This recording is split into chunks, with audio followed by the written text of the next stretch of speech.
in the long run. Did Trump misunderstood the whole of India-Pakistan issue when it comes to Operation Sindoor? He was trying to do a media gimmick, we can say. He was continuously trying to push that I call for a ceasefire between India and Pakistan, which we are completely which we are completely not accepted as well. So, what is the point in which Trump is trying to do all these things? And the other question is, did he misunderstood? Because Trump has been called as a friend of India or friend of Modi as well for a very long time, and even Prime Minister went to US and campaigned for Trump, and there was a very political event where both the leaders were on the same stage. Howdy Modi event happened, and so what kind of a or what kind of an understanding can we take it from the Trump 2.0? Because the 2.0, from the instance it came, we thought, okay, because we were at the verge of the deep state, like a plant in the Bangladesh, and even they tried to destabilize the government, or they want a regime change over here as well. Like they tried all those criteria when the Democrats was in power. So we thought that, okay, after Trump coming to power, like, okay, that's settled down time for us. But did we, or it is we the Indians, or we the diplomatic people, like from the diplomatic angle, did we take it in a wrong manner or in a misunderstood manner? See, Trump 2.0 somewhere stems from the anger also of losing out the election in 2020. Hmm. Trump, when he has come back now, he has come back with sort of a vengeance in his heart. You know, probably he thinks the Democrats wronged him in 2020. He had won the election. Again, we don't know. The electoral process was quite shady if I look at it from an Indian perspective. But at his heart, he's still that CEO. Okay. He doesn't think of himself as the president. He wants to make deals. He wants to be very transactional. He wants to keep America first. And I don't necessarily disagree with it, to be very honest. I like a leader who's transactional. I like a leader who's not a statesman, but a transactional leader. Even the prime minister is like that. He's very clear about how he goes about his diplomacy. Exactly. And there's nothing wrong about it. The problem with Trump is he often jumps the gun. Now imagine the other day he called out a ceasefire. He said it's all fine, it's all well. Minutes later, Iranians and Israelis were again in conflict. So he can't even guarantee a ceasefire for a war in which he's involved in. Exactly. So how can he sort of gauge what India and Pakistan are doing? He said, oh, they're in a war for 1,000 years. Pakistan has not been in existence for 1,000 years and won't be in existence even after the next 100 years.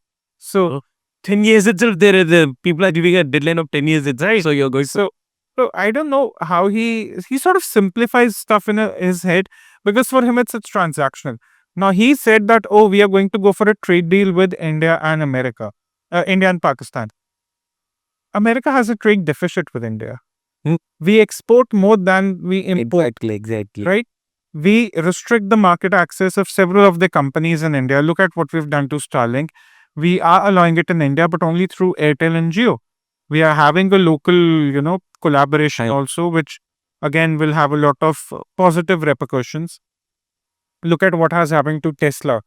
Look at what has happened to a lot of companies. Visa and MasterCard. UPI has destroyed them completely. So a lot of people think, oh, we have some sort of a reliance over America. We don't. Yes, we are not going independent in big ticket, which is a mistake we are making, which is something we should have done, which we should have devoted our 2020s to at least. We haven't done that, but again, it's not very late to course correct. But what is the leverage Trump has on India? Will he impose sanctions on us? They tried it in 99. What really happened? What is the leverage? Will he say that we will not allow Indian software, service exports into Americans? The big tech depends on it. We are the cheap labor when it comes to, the entire software industry. You may not like it, but that's the truth. And we've done it well for the last 3 decades. Will he say that Apple perhaps will not manufacture in India, which he did? Now, Apple also understands India is an emerging market. China is no longer the core market for Apple, because Huawei has displaced them. Huawei has displaced them across a variety of products and services. Indians, meanwhile, suddenly the increasing purchasing power parity, the urban growth and everything, Apple sees India as a very, very tempting market. Will they want to give it up? Absolutely not. Though I feel Indian government is unfair to Apple. The kind of customs we still have on Apple, I think that is a tad bit unfair. Given Apple is now producing in India, it will only increase its production. I think somewhere a deal should be struck that Apple crosses a certain threshold of production and we cut down the customs, because there is no point that people can still go to Dubai and get their iPhones for cheaper than they can do in India, even with the flight costs. So I think that part is a bit unfair to Apple, because Apple genuinely has great products. I'm a big fan of Apple and it has a great market in India. Indians love Apple, Indians love technology. Urban Indians, especially, they love technology. But look at what the rural Indians are doing now. People in villages, they're experimenting with hardware. It's wonderful to see, right? And that is where we are also not being entirely fair. So, Trump, coming back to him, did he misread the entire India Pakistan situation? I think there is something that the public doesn't know. I have maintained this from day one.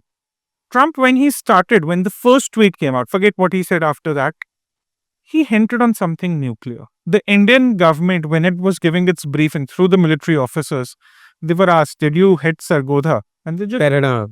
they just said, "No, we did not." There is some, you know, part of the puzzle that's missing for good reason, which was not coming out in public. I don't expect it to. But if you connect the dots, we have hit something in Pakistan that has rattled the Americans to Okay. great length, Mm, mm, mm. which is where the Americans would have stepped in, urged Pakistan to sort of, you know, Go for a ceasefire. go for a ceasefire. The Pakistanis will never accept it.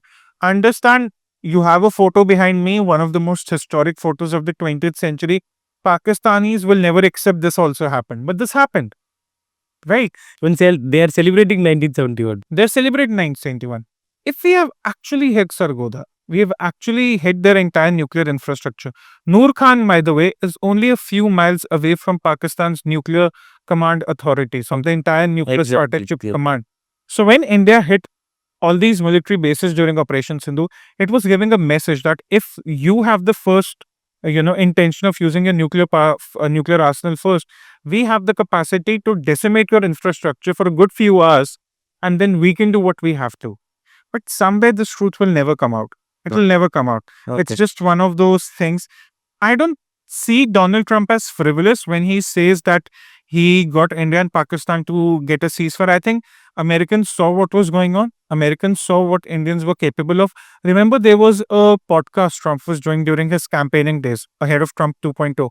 And he said, I was talking to the Prime Minister. Possibly he meant after the Pulwama. Yeah. And he said, the Prime Minister was clear, Modi was clear, that I'm going to hit them Uh-huh. with everything I have. Exactly. Right? He was very, very, and that is a very different time. Trump Mm. was still in the campaign, Yeah. nothing to gain out Yeah. praising Modi or telling about Yeah. that little episode. But he said the Prime Minister was determined. He wanted to address Pakistan for good. We don't know what we've hit. The Indian government will probably never say what they've hit, but they've hit something very, very important. Okay. People have brought out images through Maxar, a lot of satellite images before. When there was reports that people from that particular area have started evacuation has started. So a lot of reports. I'll tell you something interesting that happened. I think 10th May was when we had the ceasefire, yeah. right?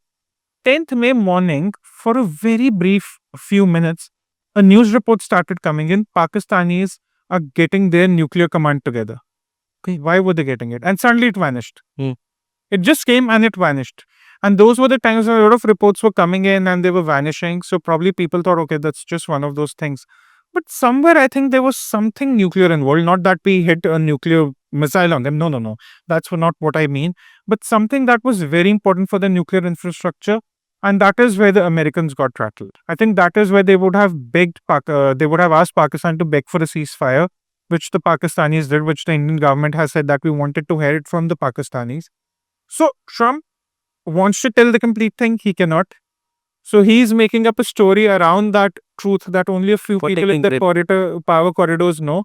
But I don't see it as a very far-fetched notion that America asked Pakistan to beg for a ceasefire. Okay. What people have interpreted is that America asked India and Pakistan to go for a ceasefire. That is where it's been lost in translation. Got it. Because Trump is not being entirely truthful. Okay. Even our government is not telling the entire truth, which is fine. Military operations are like that. This is not about conspiracy or some failures. Boss, we've hit them in so many places, but you can't expect Trump to understand the magnitude of it. You can't expect Trump to tell you what is the importance of it in Skardu. It doesn't get into the mainstream discussion, unfortunately. Skardu is used as an operational base by the Chinese Okay. in POK. We hit it. It's in the north of the Ladakh region. We hit it. Karachi, we hit. No, it's the length of the entire Pakistan country. Think if some Only, huh, there are lot. every Noor Khan, we Rahim Yar Khan, everywhere we landed a missile. And if you choke their runways, they're as good as gone. None of their air defense systems work. Our air defense systems work very well. So all those technicalities have somehow been lost in this Trump rhetoric feast. That I did this, I did that. I think the only thing Americans may have done is seeing at what level of determination Indians were operating and the Navy was yet to get into action. I think they asked Pakistan to beg for a ceasefire. Clearly, Pakistan will never accept that fact. They would want to say Indians went for it. And that is where it's all losing in translation too. So, sum it up, Americans must have asked Pakistan to go for a ceasefire.